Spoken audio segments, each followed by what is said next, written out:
O presidente da Deputación, Darío Campos, e o da Asociación de Comerciantes de Ribadeo, Francisco Iriarte, asinaron un convenio polo que a Deputación achega 6.000 euros para a organización da Festa dos Indianos. A firma tivo lugar coincidindo coa gala anual que celebra a CISA e que este ano coincidiu co seu 30 aniversario. O alcalde de Ribadeo e membros da corporación, canda outros alcaldes da Mariña, acompañaron os empresarios no seu festexo. Un acto de irmandade no que se rende homenaxe ao labor dos empresarios ribadenses. Nesta 8ª edición, os recoñecementos caeron en 4 recén xubilados: Ramón Arreigosa, José Luis Botana, Carmen Valdés e Ramón Leivas.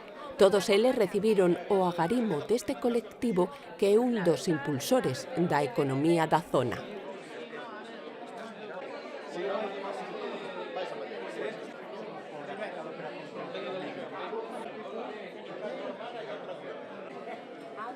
Pero hoy ya digo que voy a todas las...